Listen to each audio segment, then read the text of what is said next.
E glória dele, amém, igreja? Graça e paz, primeira igreja. Eu imagino que vocês devem ter ouvido isso provavelmente inúmeras vezes ao longo desses últimos meses, mas por favor, deixe-me dizer também, parabéns pela sua nova casa. Eu acompanho a primeira igreja desde a época de mocidade, há 20 e poucos anos atrás, quando eu fazia parte da mocidade da Igreja das Graças, e aqui nós tínhamos vários intercâmbios lá e cá, e pude estar em diferentes templos que essa igreja usou ao longo dessas décadas, e hoje é com muita alegria que pela primeira vez eu estou aqui na casa, na nova casa de vocês. E o meu desejo é que vocês possam estar usando esse conforto que com tanto esforço vocês trabalharam para ter, para a honra e glória do nome dEle.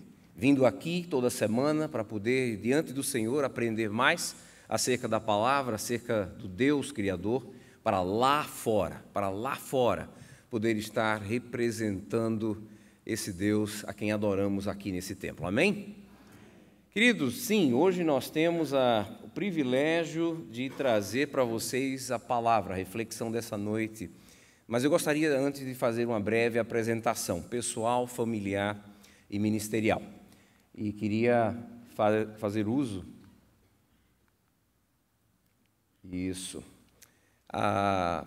aqui da apresentação para mostrar para vocês alguns slides, algumas fotos. Essa não é a foto mais recente da nossa família. Basta olhar para o tamanho das crianças hoje e vocês vão perceber que essa foto já tem alguns aninhos. Mas certamente é uma das minhas favoritas. Uma das minhas favoritas porque nos lembra uma época não tão longe, não tão num passado, onde nós estávamos no fronte da evangelização mundial. Nós estávamos trabalhando com os povos menos evangelizados do mundo. O Taj Mahal, no fundo dessa foto, nos lembra essa presença que foi de 14 anos no sul da Ásia, em Bangladesh, também na Índia, de onde voltamos de Calcutá, em 2016, de volta ao Brasil depois desses anos, e agora aqui para ficar até que as crianças, não mais crianças, né? Adolescente, quase pré-adolescente, até que os nossos filhos cheguem na idade universitária, e aí sim, quem sabe, eu e Verônica poderemos pensar em sair de novo do Brasil e nos dirigir para onde o Senhor tiver planejado. Mesmo distante do mundo menos evangelizado, o mundo evangelizado continua muito próximo de nós, das nossas vidas, da nossa mente, das nossas orações. E tem sido um privilégio poder estar aqui no Brasil, trabalhando na Pioneiros. A Pioneiros foi a mesma agência que nos enviou. Nós fomos através dessa agência. Como disse o pastor Cláudio, a agência ela visa assessorar, assistir igrejas e missionários no envio para lugares distantes. O nome Pioneiros é proposital. A ideia é realmente ir aonde ainda não há o nome do Evangelho, não há igreja. A ideia é ir para lugares distantes, para lugares inóspitos, e por isso a gente procura estar servindo igrejas e missionários da melhor forma possível. Aqui nós estamos e, graças a Deus, e a fiéis, valorosos, mantenedores, parceiros ministeriais, alguns, inclusive membros dessa igreja, nós temos tido a chance de estar em tempo integral, podendo ajudar nesse trabalho. A Pioneiros ela tem uma missão. Ela mobiliza equipes para glorificar a Deus entre povos não alcançados, iniciando movimentos de plantação de igrejas em parcerias com igrejas locais. Nós plantamos igrejas entre povos não alcançados. E foi isso que estivemos fazendo durante aqueles 14 anos e agora estamos do outro lado da corda, como chamamos, agora aqui no Brasil, mobilizando, treinando, orientando e cuidando de missionários que estejam dispostos, missionários brasileiros que estejam dispostos a deixar suas culturas, família, país, pela causa do Senhor Jesus Cristo entre os menos evangelizados do mundo. O Senhor tem nos abençoado, nós temos experimentado um crescimento, esse mapa mostra isso, e aí você vai ver a localização, não exata, mas a localização da maioria dos nossos missionários, que estão aí representados em vermelho, e também dos nossos candidatos que estão a caminho do campo, nesse momento, sendo treinados, orientados, mentoreados pela nossa equipe. O Deus que provê os fins é o mesmo que provê os meios, e por isso, graças a Ele, nós não estamos sós. Nós temos hoje uma equipe, na verdade, já há alguns anos, Deus vem mobilizando uma equipe em Recife, pontinho amarelo que você vê aqui no mapa, em Recife, mobilizando uma equipe de voluntários, mas crentes, profissionais muito bem-sucedidos nas suas áreas, que têm dedicado os seus recursos, dons e talentos para estar apoiando esses que estão indo para tão longe. Estamos falando aqui de pastores, psicólogos, aconselhadores cristãos, mas também de professoras, estamos falando de engenheiros, estamos falando de administradores que hoje compõem a nossa equipe. Para cada pontinho desse que você vê aí no mapa, provavelmente existem 20 a 30 ou até mais, dependendo do caso, pessoas suportando esses missionários, que representam a ponta de um iceberg para cada ministério. Fico pensando se aqui não tenho, talvez, quem sabe, futuros membros dessa equipe. Gostaria muito de conversar com você, se Deus lhe inclinar nessa direção, a direção de apoiar missionários como esses da Pioneiros, que estão trabalhando entre os menos evangelizados do mundo para glorificar, para proclamar o nome do Senhor Jesus. Amém? E agora a gente chega no momento da reflexão, queridos, e eu queria começar lembrando algumas coisas para vocês, especialmente algumas atribuições, ou melhor, contribuições da Reforma Protestante. Existem inúmeras contribuições da Reforma Protestante do século XVI, mas há uma em especial que me chama a atenção e muito frequentemente me vem à mente. Estou falando do conceito, da ideia de que a igreja, ela não precisa de uma reforma, mas a igreja precisa estar em reforma. Esse foi um conceito desenvolvido pelos nossos irmãos reformadores do século XVI, que até hoje precisa ser relembrado e relembrado com frequência a cada um de nós. Isso, claro, tinha tudo a ver com o contexto deles, tinha tudo, claro, a ver com a forma com que Deus dirigiu aqueles crentes para, literalmente, reformar a igreja da época. Mas isso tem por trás uma série de princípios. Por exemplo, naquele pensamento, os irmãos reformadores, eles reconheciam de que a história, ela muda a sociedade, de que a tecnologia muda a sociedade, de que a cultura muda a sociedade. E por isso mesmo a igreja, para ser relevante, ela precisa interagir com essas mudanças e para o seu tempo, para o seu contexto, para o seu lugar, para o seu momento da história, a igreja precisa estar refletindo sobre como ela hoje pode melhor representar o Senhor Jesus Cristo. Isso tinha tudo a ver com o que eles fizeram no século XVI. Mas eu quero entender, amados, que a atribuição continua para nós na igreja do século XXI.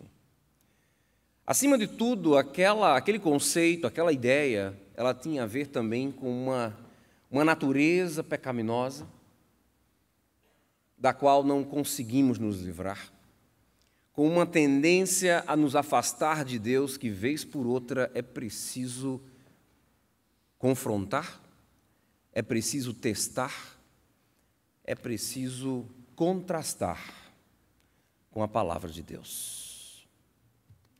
Já diziam os reformadores que o nosso padrão precisa ser a igreja primitiva.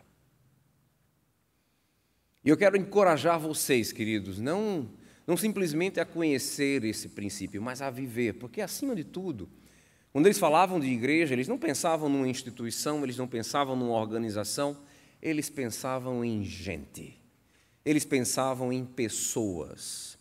Portanto, como igreja, como parte dessa igreja reformada que precisa sempre pensar em estar em reforma, nós também, como indivíduos, não somente como denominação, não somente como organização, nós precisamos individualmente estarmos de vez em quando parando para contrastar as nossas vidas, os nossos princípios, as nossas ideias com aquelas dos crentes da igreja primitiva.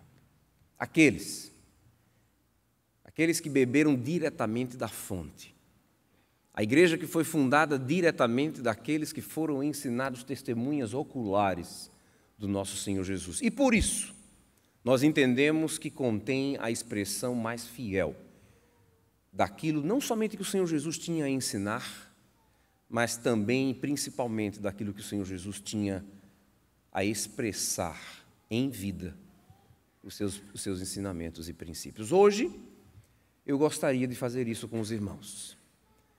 Quando penso em igreja primitiva, especialmente quando falamos em missões, quando falamos da missão da igreja, é impossível não pensar em Antioquia. E é para lá que eu quero levar vocês nessa noite. Fazendo uma reflexão no texto que se encontra no capítulo 11 de Atos dos Apóstolos, e ali nós leremos os versículos 19 a 26. Queridos, eu não canso de pregar acerca de Antioquia. E vou mais uma vez fazê-lo nessa noite. Atos capítulo 11, nós vamos ler os versículos 19 até 26. Atos capítulo 11, 19 a 26. Então os que foram dispersos por causa da tribulação que sobreveio a Estevão se espalharam até a Fenícia, Chipre e Antioquia, não anunciando a ninguém a palavra, senão somente aos judeus. Alguns deles, porém, que eram de Chipre e de Cirene, e que foram até Antioquia, falavam também aos gregos, anunciando-lhes o evangelho do Senhor Jesus. A mão do Senhor estava com eles, e muitos, crendo, se converteram ao Senhor. A notícia a respeito deles chegou aos ouvidos da igreja que estava em Jerusalém, e enviaram Barnabé até Antioquia. Tendo ele chegado e vendo a graça de Deus, alegrou-se e exortava a todos a que com firmeza de coração permanecessem no Senhor. Porque era homem bom, cheio do Espírito Santo e de fé. E muita gente se uniu ao Senhor. E partiu Barnabé para Tarso, à procura de Saulo. Tendo-o encontrado, levou-o para Antioquia, e por todo um ano se reuniram naquela igreja e ensinaram numerosa multidão. Em Antioquia, foram os discípulos pela primeira vez chamados cristãos. Senhor nosso Deus, eu quero te pedir a tua presença nesse templo, nessa noite, ajudando-nos a extrair do texto da tua santa palavra as lições que eu tenho certeza tu tens para cada um de nós e tens para cada um de nós de forma muito pessoal. Aplica, Senhor, nos nossos corações a mensagem desta noite. Amém. Queridos irmãos, Antioquia mudou o cristianismo e o cristianismo, a partir de Antioquia, mudou o mundo. Não é exagero dizer aqui para vocês que você está aqui hoje por causa dos acontecimentos de Antioquia. Antioquia era, na época, a terceira maior cidade do Império Romano, só perdendo para Roma e Alexandria. Um porto extremamente influente. Ela concentrava uma população bastante cosmopolita, diversificada, mas também um local onde a população, ou melhor, a comunidade judaica se fazia presente de uma forma bastante forte. E aqui nós temos um texto que vai impactar o mundo, porque aquele movimento que havia começado numa região agrária do interior da Galileia por um carpinteiro, um filho de carpinteiro, que ali começou a mobilizar discípulos e começou a pregar e a curar e a transformar, e aquele movimento foi crescendo. E de movimento agrário do interior da Galileia toma o contexto urbano de Jerusalém. E aí chega então na cosmopolita Antioquia, de onde haveria de tomar o mundo inteiro. E aqui nós estamos 2000 anos depois para contar a história. Portanto, quando fazemos o exercício de compararmos, contrastarmos a nossa vida, a vida da nossa igreja com a da igreja primitiva, nós precisamos levar Antioquia a sério. Precisamos entender o que aconteceu ali, precisamos entender o agir do Senhor naquela cidade, transformando o mundo como transformou a partir daquela cidade, para podermos então aplicar essas lições nas nossas próprias vidas e na vida das nossas igrejas. É esse texto, amados, que nós vamos estar refletindo aqui nessa noite, e a gente vai, versículo após versículo, nós vamos estar estudando o que cada um deles representa. Diz o versículo 19,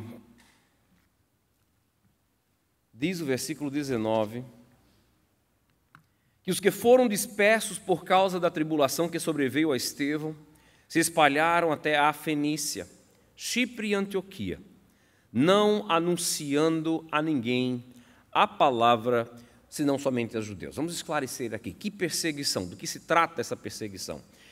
A perseguição que foi iniciada pela morte de Estevão, retratada por Lucas em Atos 8. Aquele apedrejamento traz, então, uma onda de perseguição à igreja que faz com que a comunidade de crentes que estavam ali em Jerusalém, ela se disperse, ela saia refugiada. Uma das ondas migratórias que Deus tem usado ao longo da história para proveito do seu reino, para o benefício do seu reino. Nós somos frutos desses imigrantes, do trabalho desses imigrantes, que saíram correndo e foram a diferentes partes daquela região. E aqui eu quero, nesse mapa, colocar para vocês as três regiões citadas no versículo 19. Fenícia, a ilha de Chipre e, por fim, Antioquia, que é o nosso foco nessa noite. Diz o texto que o evangelho ainda estava restrito apenas aos judeus. Ainda estava restrito aos judeus. Queridos, às vezes nós crentes levamos tempo para entender certas coisas que muitas vezes estão tão claras. E é claro, existem as suas razões internas, razões externas, razões relativas ao nosso coração, à nossa natureza pecaminosa, à nossa ignorância, ou talvez a lente que a gente use para ler a palavra de Deus, ou melhor, para entender a palavra de Deus. Aqueles crentes que saíram de Jerusalém, parece que eles continuavam o mesmo padrão que eles viram os apóstolos utilizarem em Jerusalém, ou seja, pregar o evangelho ainda apenas aos judeus. E eu não posso exagerar mais, ou melhor, eu não posso exagerar quando eu digo que eles estavam indo diretamente em confronto à palavra e à vontade do Senhor. Imagino que foi o pastor Cláudio que fez a liturgia dessa noite, e eu sem comunicar, a gente sem trocar ideias, eu não poderia, meu irmão, ter escolhido um texto melhor para abrir o culto dessa noite, porque tem tudo a ver com o que a gente vai conversar e refletir. E eu gostaria que, se você puder, ainda puder, abra o Salmo 96, e nós vamos estar falando a respeito desse salmo que nos encoraja, que nos dirige à adoração. Não é para isso que nós somos feitos. Não foi para isso que nós fomos chamados. Não é para isso que vivemos, meus irmãos. E o Salmo 96 vai dizer: cantai ao Senhor. Mas, espera um pouquinho. Antes de lermos esses versículos, vamos lembrar do contexto. Aqui nós temos Davi levando a arca do Senhor para dentro do templo. Então entendam o contexto que envolve essas palavras.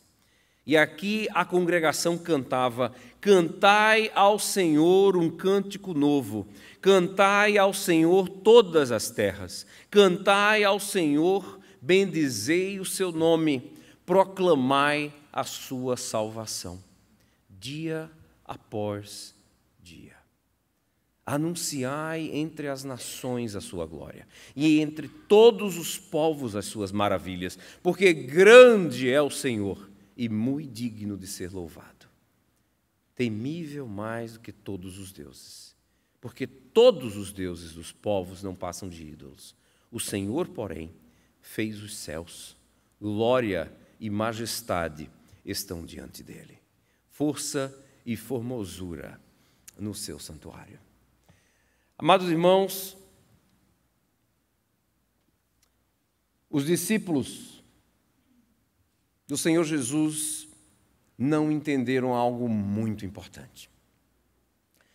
Os discípulos do Senhor Jesus não entenderam que qualquer foco menor do que o mundo inteiro, simplesmente o mundo inteiro, ele não é digno do nosso Deus. E é frustrante perceber que não faltou aviso. É frustrante perceber que não faltaram razões para que eles entendessem que o propósito global de Deus, ele é global. Ele envolve todas as nações. Ele envolve o mundo inteiro. Qualquer foco menor do que o mundo inteiro não é digno do Deus Criador. Nosso Deus está em missão, continua em missão, redimindo um povo para si mesmo. E desde o começo, sempre foi sua ideia trazer esse povo, ou melhor, formar esse povo de pessoas de todas as nações. E aqui eu quero, em três diferentes momentos da história da salvação, percorrer alguns textos com vocês. A começar do começo, começando de Abraão. Gênesis 12. Nós vamos estar lendo em Gênesis 12, 1 a 3.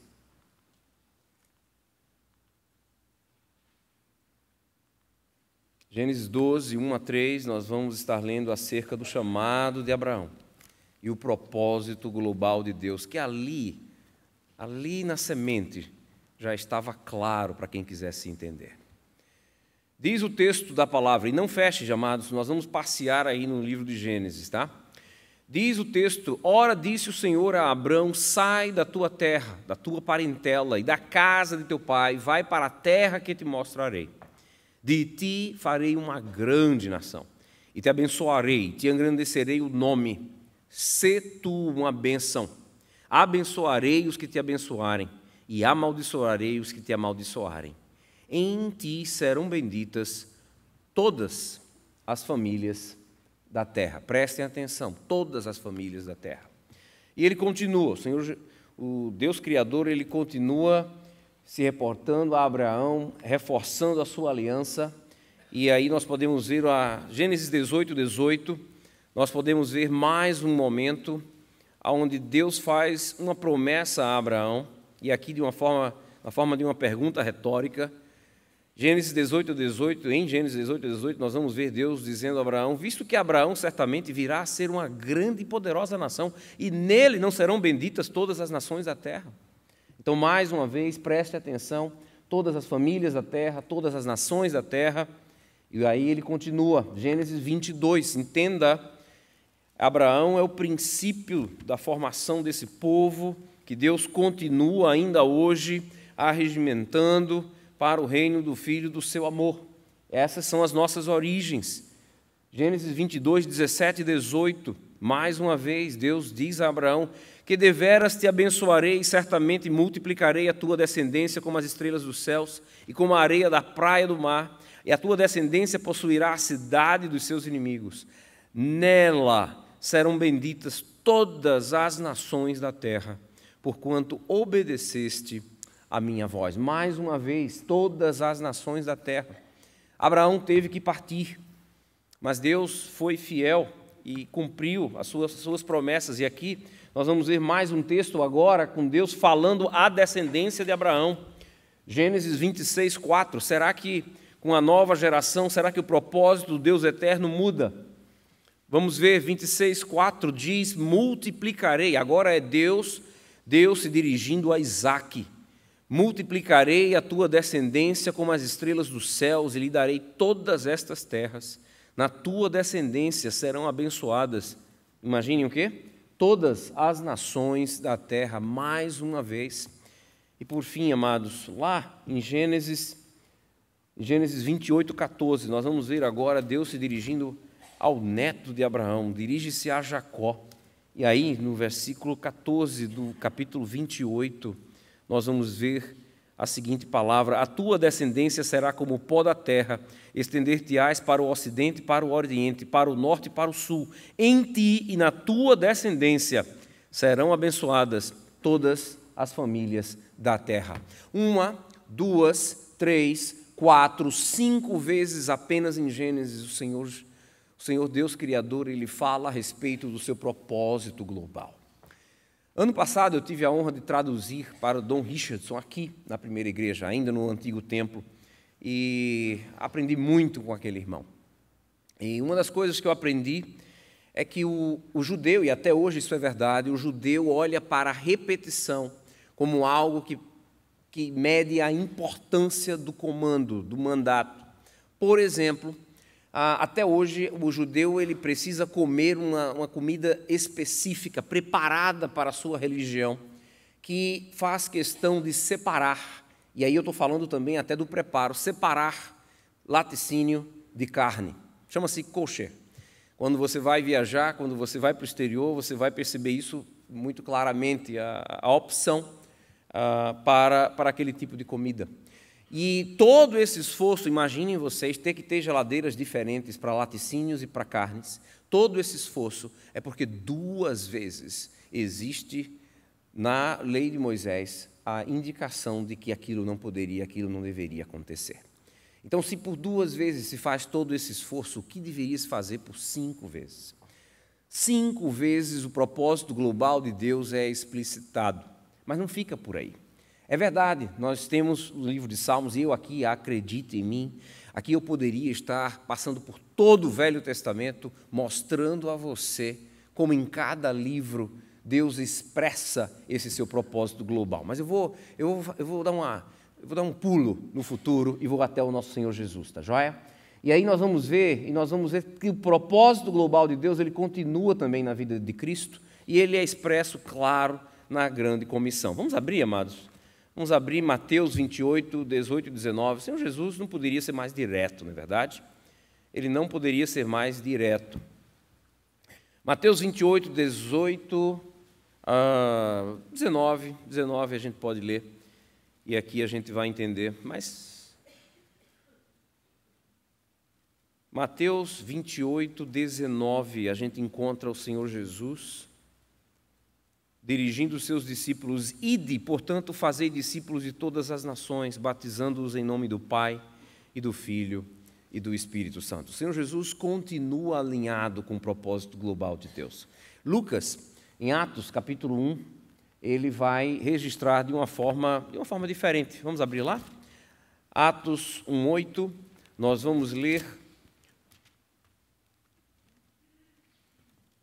Lucas registrando as seguintes palavras do Senhor Jesus Cristo: mas recebereis poder ao descer sobre vós o Espírito Santo, e sereis minhas testemunhas, tanto em Jerusalém, como em toda a Judéia e Samaria, e até os confins da terra. Então, queridos, mais uma vez, e aí Lucas usa outras palavras para mais uma vez expressar esse propósito global de Deus. Fomos num passado distante, num passado mais recente, mas a Bíblia também nos dá a chance de vermos o futuro, e podemos fazer isso na visão de João. Vamos dar uma olhada na eternidade, o que é que nos espera dela? Apocalipse 7, 9.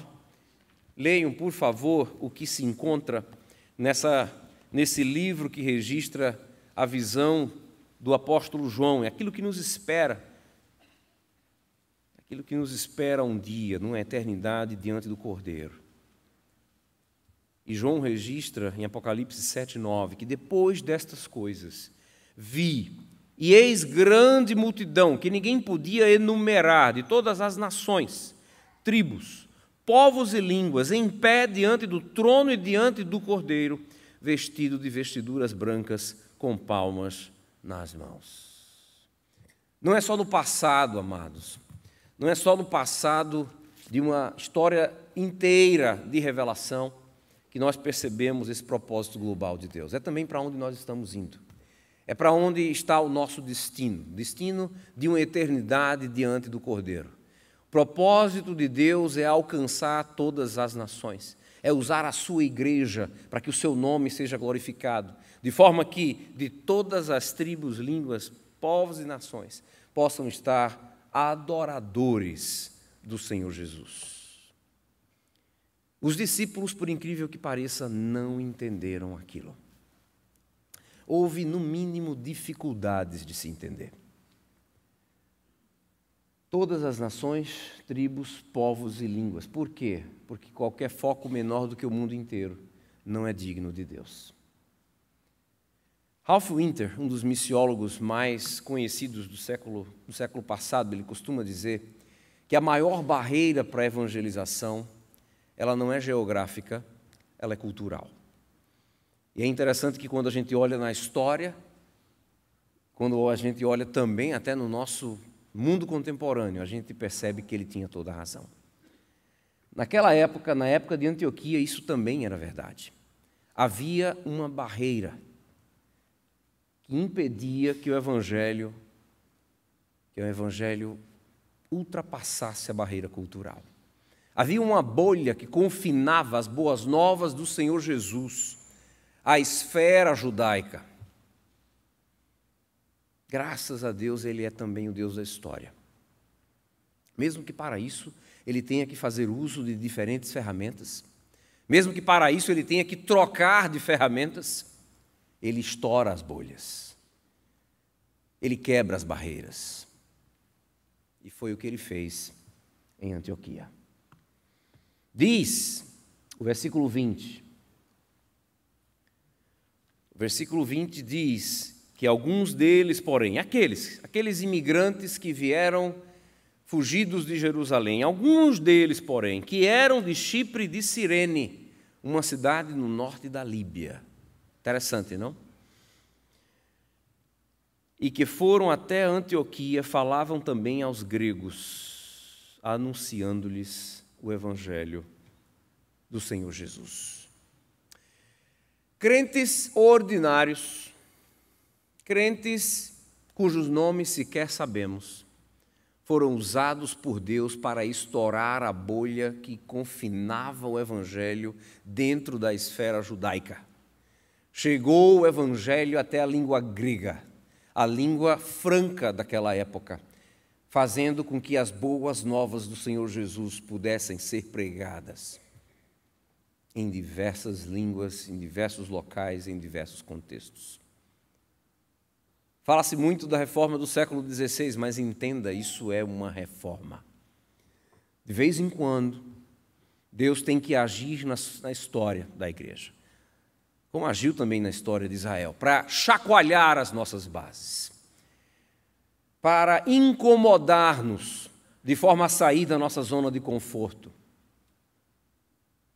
Deus usa, interessante, não? Imigrantes fugitivos, alguns deles até de Cirene, hoje conhecida como a moderna Líbia, para fazer com que o evangelho chegasse até eu e você. Até eu e você. Ele estoura a bolha. E o cristianismo explode ao redor do mundo. Nós podemos pensar nessa época, essa foi, ou melhor, essa foi a segunda onda de expansão do cristianismo ali naquela época. Ali na igreja primitiva, em primeiro lugar, nós tivemos a onda que veio com aqueles que estavam presentes em Jerusalém no dia de Pentecostes.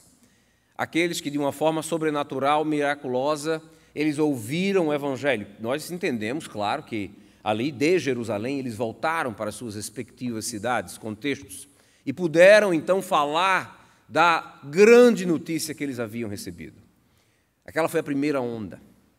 Depois vem uma segunda onda, provocada agora por perseguição. Fico pensando se Deus já não perdeu a paciência com a igreja de Jerusalém, porque observem, O cristianismo ganhou o mundo a partir de Antioquia e não de Jerusalém, que era o local natural, óbvio, normal, porque ali estava a igreja. Ali estavam aqueles que receberam em primeira mão a grande comissão, o mandato de fazer discípulos de todas as nações. Mas não foi de Jerusalém que o cristianismo ganhou o mundo, foi de Antioquia. E foi através de crentes ordinários e desconhecidos até hoje. Certamente é uma das minhas perguntas. Tenho certeza que alguns devem ter aqui uma lista de perguntas a fazerem quando chegarmos no céu, não é verdade, amados? Eu tenho a minha. Eu tenho a minha listinha. Ela tem crescido conforme a idade vai avançando. Mas essa, sem dúvida, é uma das perguntas. Quem foram esses de Chipre e de Cirene que quebraram, que foram usados por Deus, foram achados dignos diante de Deus para quebrar a bolha? O texto continua. Versículo 21 vai dizer que a mão do Senhor estava. A mão do Senhor estava com eles, e muitos, crendo, se converteram ao Senhor. Amados, é impossível nós não ajustarmos, alinharmos as nossas agendas com a de Deus e não vermos frutos do nosso ministério, frutos das nossas vidas e jornadas cristãs. Nem sempre o olho humano, a percepção humana, a economia humana, ela consegue, ela vai detectar frutos eternos, simplesmente superficiais ou através do seu olhar. Mas uma coisa é certa, quando Deus está com a sua mão sobre o nosso ministério, não tenha dúvidas, esses frutos virão. Esses frutos acontecerão. Antioquia experimentou esses frutos. O impacto foi tão grande que a notícia se espalhou. Versículo 19, a gente vai chegar lá, mas eu já posso adiantar. O versículo 19 fala que pela primeira vez os seguidores de Cristo foram chamados de cristãos. E é interessante notar porque eles foram chamados, a voz é passiva. Ou seja, eles não se denominaram cristãos, eles foram chamados de cristãos, provavelmente por aqueles de fora da igreja. Fico aqui pensando curioso, sou curioso, não sou? Fico aqui pensando curioso o que foi que eles fizeram naquela cidade para causar aquele alvoroço, a ponto deles serem marcados com aquele nome com o qual somos conhecidos até hoje. Mas certamente não foram discretos, certamente não foi algo que passou desapercebido pela sociedade, certamente foi algo que impactou aquela sociedade, a ponto da notícia se espalhar e chegar até Jerusalém. Até Jerusalém. Diz o versículo 22, que a notícia a respeito deles chegou aos ouvidos da igreja que estava em Jerusalém e enviaram Barnabé até Antioquia. Ah, como eu gostaria de ver a face dos discípulos. Como eu gostaria de ver a face daqueles que ouviram a respeito desse movimento que estava causando alvoroço, que estava reverberando naquela região e que eles não tinham começado. Não éramos nós a igreja do Senhor Jesus. Não estávamos nós aqui. Como é que algo pode acontecer sem a nossa ação, sem a nossa bênção, sem a nossa unção? Eles não entenderam o que estava acontecendo ali em Antioquia. E decidiram enviar um espia. Barnabé. Barnabé, vai lá e vê o que está acontecendo. O que é isso que começou sem a nossa ordem, bênção, sem a nossa consciência? Vai ver. Barnabé foi. Barnabé foi.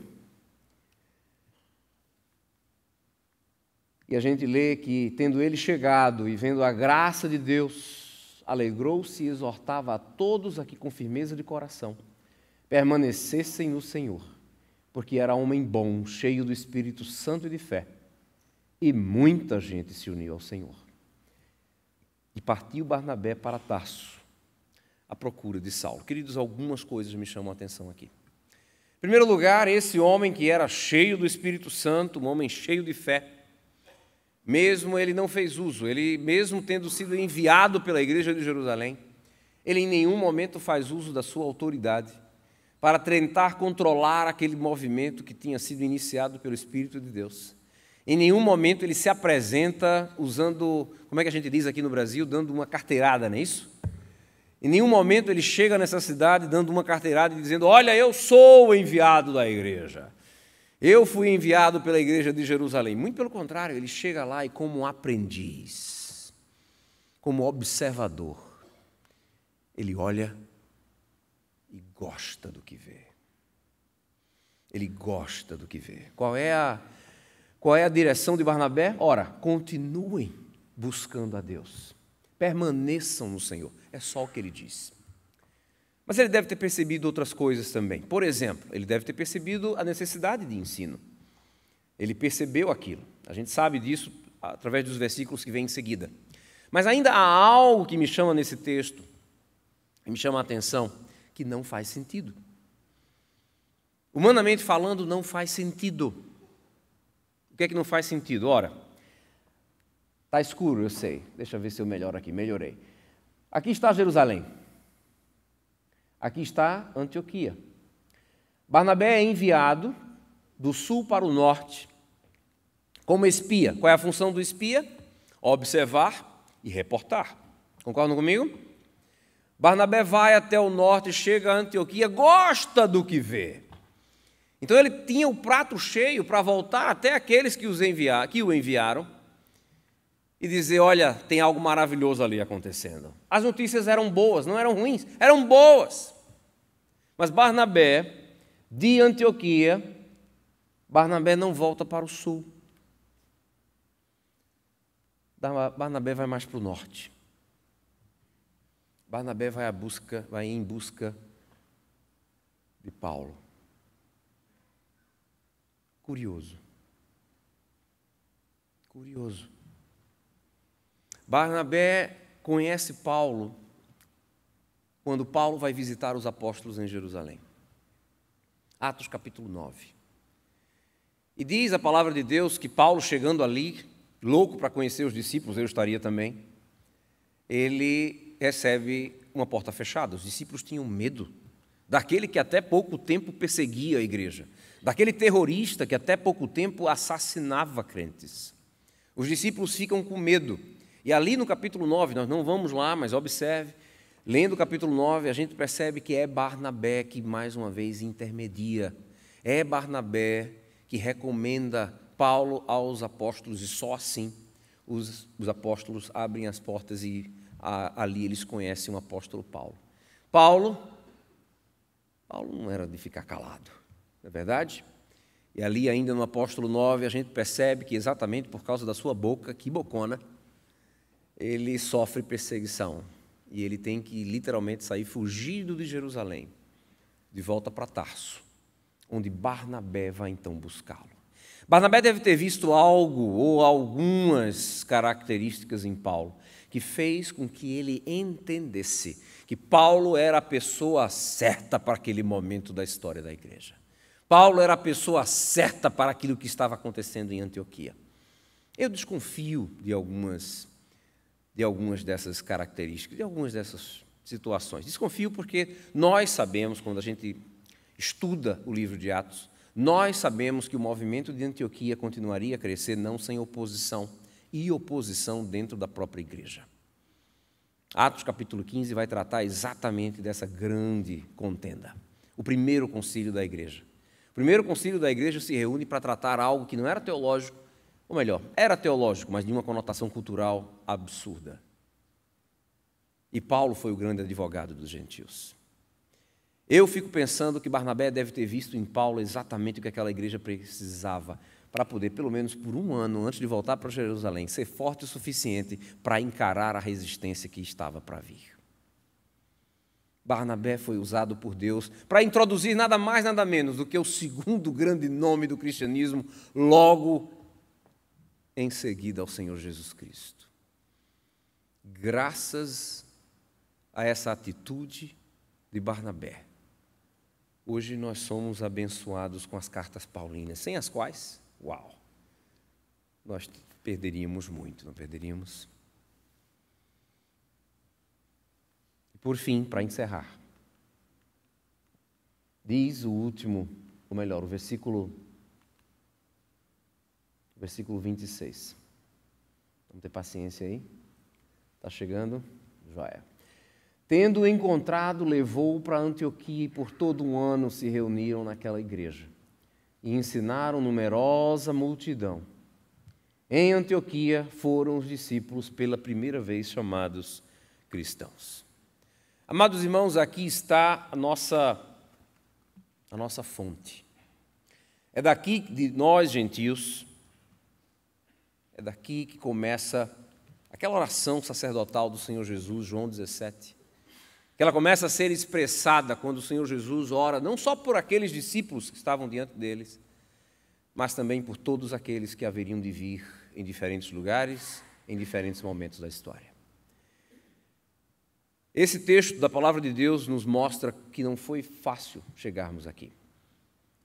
Algo tão claro como o propósito global de Deus, tão claro ao longo de toda a Escritura, não ficou claro para os discípulos. Eu temo dizer, queridos, que nós ainda hoje, nós não estamos livres desse tipo de problema.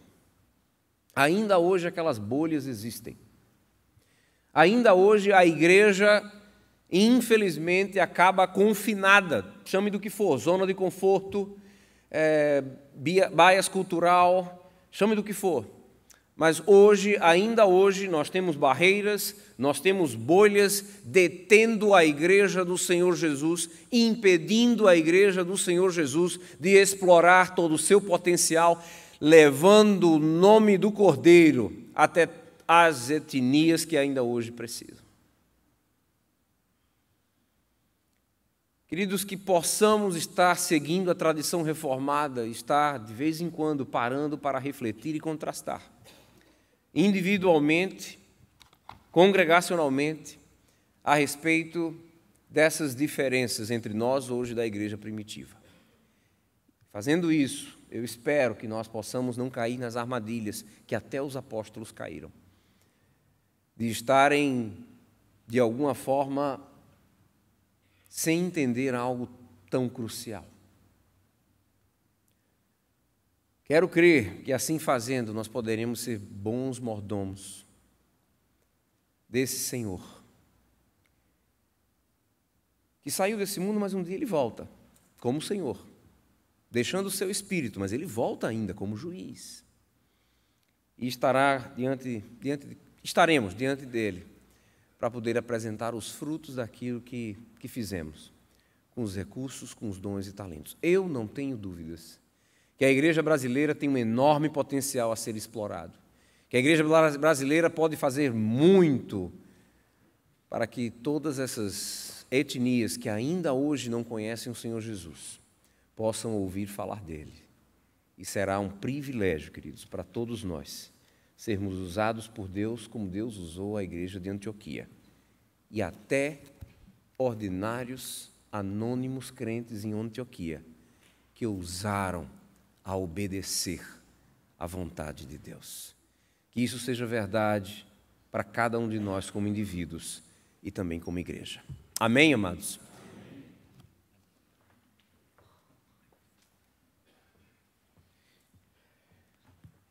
Nós temos batido nessa tecla muito.